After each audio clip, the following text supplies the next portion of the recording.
Picture this. It's 1964, and you're a small business owner, in need of a work truck. You've been eyeing the Ford F-100 for weeks. Big, powerful, and capable of handling whatever you throw at it. But as you stand there, in the parking lot, something catches your eye. A strange, boxy vehicle in the corner of the lot. At first, you think it's a bread truck or maybe a delivery van. It doesn't look anything like the tough workhorse you've been picturing. A truck with less power than your wife's station wagon? Impossible, right? But hold on a second. What if I told you that this strange, little truck could haul 2,000 pounds more than that massive F-100? Enter the Ford Econoline Pickup, a truck that completely flipped everything we thought we knew about hauling. While Detroit was caught up in a horsepower war, Ford took a different approach entirely. They didn't ask, how can we make this truck bigger and more powerful? Instead, they asked, what if a truck wasn't about horsepower and speed? What if it was about getting the job done, efficiently and reliably? In the late 50s, American cars were growing bigger, sleeker, and faster, and trucks were following that trend. But Ford was paying attention to something different, something happening across the ocean in Europe. The Volkswagen Type 2 was taking Europe by storm. It was compact, versatile, and designed for practicality rather than sheer power. The engine was placed in the rear, and the cab was situated over the front axle. Ford, always looking to innovate, wondered, what if we took this European idea and rethought it entirely for the American market? That's when Ford had an idea that would change the entire landscape of small commercial trucks. What if they positioned the engine right under the driver's seat? The result was the Ford Econoline, a truck with a cab-over engine design that would revolutionize small trucks forever. This wasn't just about shrinking down an existing truck. Ford didn't simply make a smaller version of a traditional pickup. They fundamentally rethought what a truck could be. Let's talk about the engine because that's where the real story begins. At first glance, the Econoline's choice of engine might have seemed like a joke. Rather than opting for the traditional V8, Ford decided to use a 170 cubic inch six-cylinder engine, the same one that powered the economy-focused Falcon. 6 cylinders? That doesn't sound like a truck engine, right? It sounds more like something you'd find in a commuter car. But here's the thing that made all the difference: torque. The Econoline's 6-cylinder engine didn't need to be fast. It didn't need to break any speed records. It just needed to get the job done. And boy, did it deliver. With 156 lb-ft of torque at just 2,400 revolutions per minute, the Econoline could haul 2,000 pounds from a dead stop with no issues. That's the magic of torque.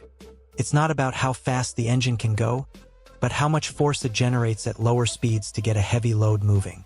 This made the Econoline incredibly efficient and reliable for the type of work it was meant for. You could load it up, shift into first gear, take your foot off the clutch, and the truck would just go. No drama, no overheating, just a steady, reliable roll, whether you were carrying tools, cargo, or anything else. And Ford didn't just focus on the engine. They made sure that every component of the Econoline was built to handle the hard work it was designed for. They installed a heavy-duty radiator to keep the engine cool under pressure, a reinforced exhaust system to handle the load, and a 3-speed manual transmission to ensure smooth handling. This wasn't just a truck for show. It was built for action. Now, let's dive into how this little boxy truck handled the load. With a 4.56-to-1 rear axle ratio, the Econoline didn't just carry weight, it made carrying weight look easy. Whether you were hauling tools or just running errands with a full load in the back, the truck started moving with barely any effort. It was simple and dependable, just what you needed for a workhorse. The Econoline wasn't fast, but that was never the point. The strength lay in its reliability. The I-beam axles and leaf spring suspension allowed it to carry hefty loads without flinching, and the overall design gave the truck nearly perfect weight distribution. That's why, no matter how much you loaded it up, the truck still handled like a dream. It didn't matter if you were driving empty or fully loaded. The Econoline felt balanced and steady the whole way through. Then there was the bed. Unlike other trucks, the Econoline had a flatbed almost as long as the Ford F-100s, despite being 20 inches shorter in total length. The low bed height made it incredibly easy to load and unload. And the tailgate? It wasn't just for closing the bed. Ford designed it to double as a work platform so you could load or unload heavy items directly from the tailgate itself, making your job even easier. Ford didn't just make this truck to look different. They engineered it to survive. The frame of the Econoline was overbuilt with fully boxed steel rails. It wasn't a flimsy, light truck. It was heavy-duty, capable of taking a beating. Test after test proved that the Econoline could handle anything you threw at it, from steep climbs to rough roads and everything in between. Despite its compact size, the Econoline was surprisingly fuel-efficient.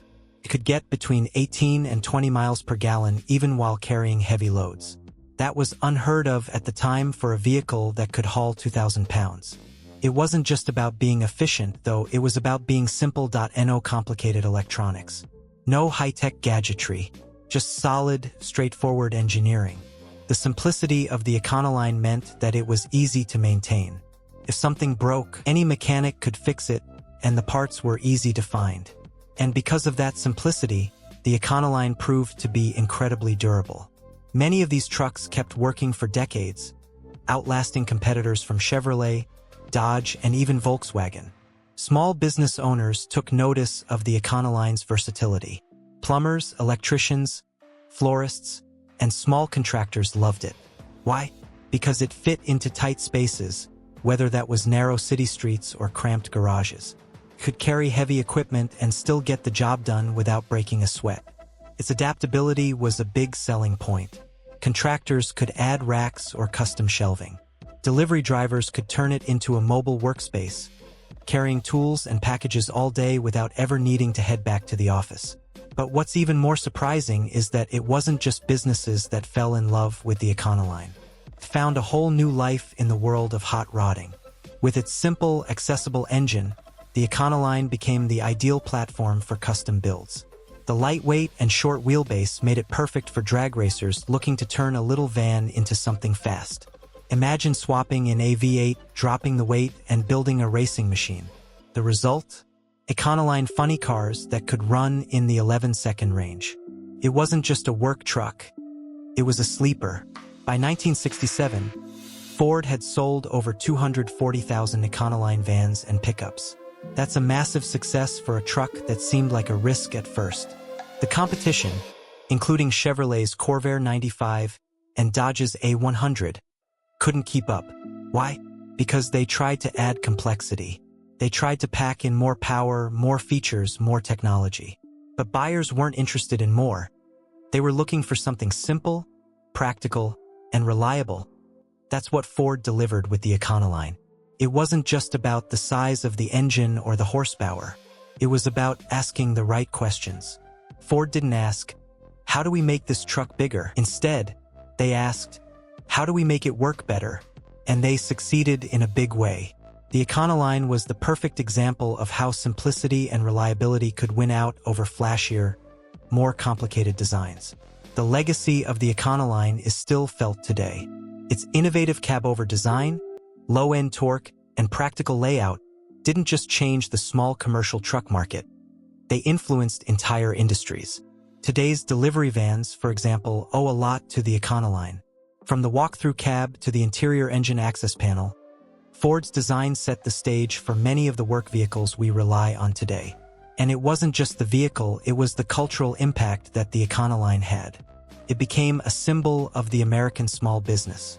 Whether you saw it on TV, in movies, or as part of the custom van culture of the 1970s, the Econoline was everywhere.